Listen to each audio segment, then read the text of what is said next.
Ladies and gentlemen, you know, about 3 weeks ago, I did a video on Africans trying to volunteer to go over and fight with Ukraine. Well, the same thing is happening here in the United States. This is the Ukrainian embassy in Washington, D.C., and they're saying U.S. citizens are seeking to fight in the war. So they're trying to get over there and fight alongside with Ukraine. So, Russia's invasion of Ukraine has given the smaller nation embassy in DC an unexpected role, recruitment center for Americans who want to join the fight. Diplomats working out the embassy in a townhouse in Georgetown section of the city are fielding thousands of offers from volunteers seeking to fight for Ukraine, even as they work on the far more pressing matter of securing weapons to defend against the increasingly brutal Russian onslaught. They really feel that this war is unfair, unprovoked, said Ukrainians. So, this is the diplomat, and he said they feel that they will have to go and help. So these Americans that are showing up at the embassy feels like this is their duty to go over there and fight with Ukraine. US volunteers represent just a small subset of foreigners seeking to fight for Ukraine, who in turn comprise just of a tiny fraction of the international assistance that has flowed into the country. Still, it is a reflection of the passion supercharged in an era of social media that the attack and the mounting civilian casualties have stirred. This is not mercenaries who are coming to earn money.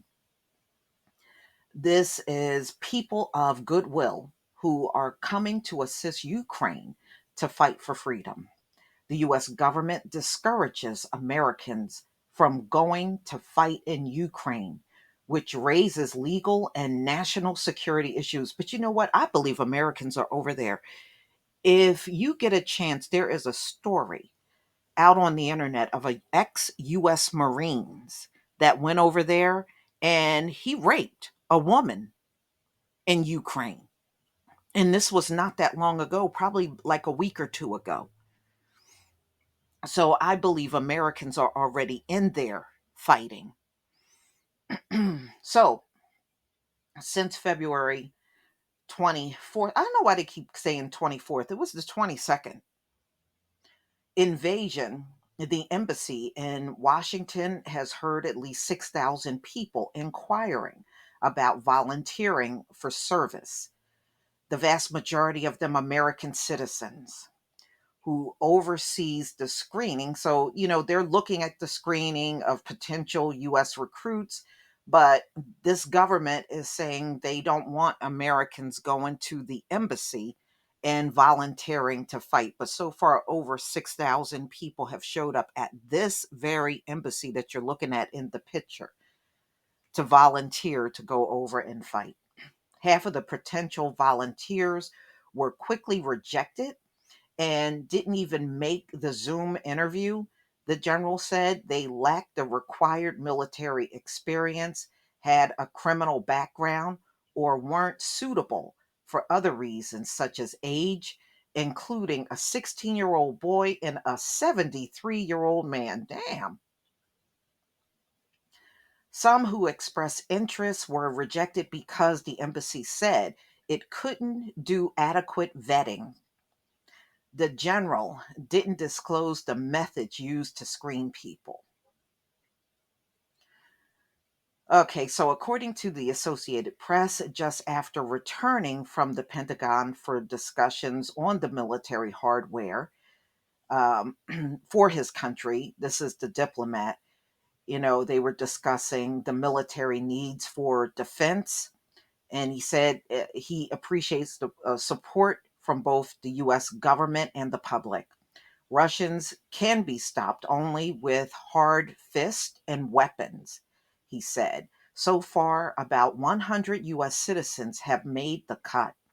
They include veterans of the war in Iraq and Afghanistan with combat experience, including some helicopter pilots, the Apache, so these guys know how to fly those Apache helicopters. So, wow, they must make their own way to Poland, where they are to cross at the specified point with their own protective gear, but without a weapon. So you can go over there and fight without a weapon? What's the point? How are you going to defend yourself going in a war zone with no weapon? Okay, that's never mind. Which they get after they arrive. They will be required to sign a contract to serve without pay in the International Legion for the territorial defense of Ukraine. The government says about 20,000 foreigners from various nations have already joined.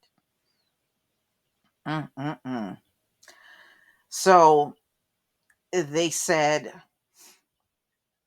a lawmaker in Canada said, who is helping to facilitate recruitment there, said that there's about 1,000 Canadians that have applied to fight for Ukraine, the vast majority of whom don't have any ties to the country. The volunteers, a very large proportion of ex military, these are people who made the tough decision that they would enter the military to stand up for the values that they subscribe to. And when they see what is happening in Ukraine, they can't stand aside. It is not clear how many U.S. citizens seeking to fight have actually reached Ukraine, a journey the State Department has urged people do not make. They've already made it. Like I said, that ex Marine was caught over there. He raped a woman, you know? So, what was your real intentions for going over there? That doesn't sound like fighting to me.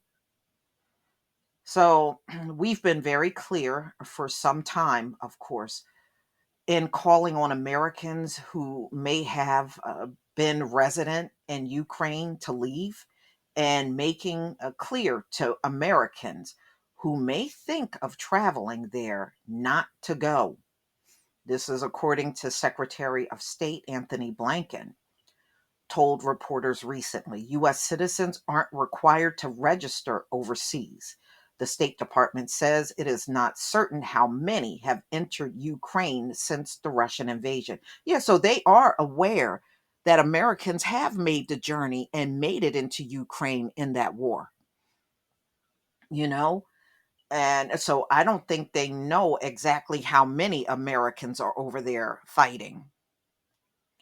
Under some circumstances, Americans could face criminal penalties or even risk losing their citizenship by taking part in an overseas conflict, according to a senior federal law enforcement official.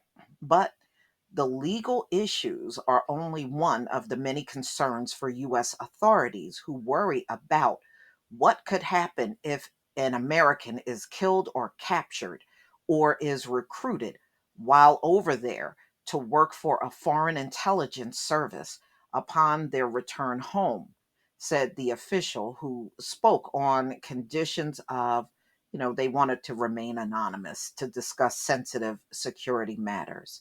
The official and independent security experts say some of the potential foreign fighters may be white supremacists who are believed to be fighting on both sides of the conflict. Damn. So, oh, wow. So they're believing that these folks traveling over there are white supremacists and they're fighting on both the Russia and Ukraine side. Woo, Americans are some of the looniest people on the planet, for real, y'all. They could become more radicalized and gain military training in Ukraine, thereby posing an increased danger when they return home. These men who want to adventure a sense of significance and are harking back to World War II rhetoric, um, who has extensively studied foreigners who fought in Syria and elsewhere. As director of the International Center for the Study of Violent Extremism, Ukraine may be getting around some of the potential legal issues by only facilitating the overseas recruitment and directing volunteers to sign their contracts and receive a weapon once they arrive in the country. Also, by assigning them to a territorial defense forces and not the frontline units, it reduced the chance of direct combat with Russians, though it's by no means eliminated.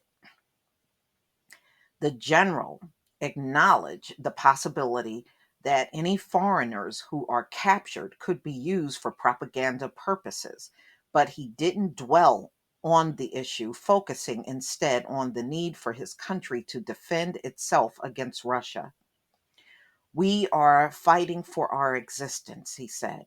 We are fighting for our families, for our land, and we are not going to give up.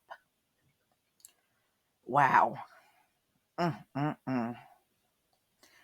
But, is it all bad if white supremacists are traveling outside of the US to fight? I don't know, y'all. That don't sound too bad to me. That don't sound bad at all.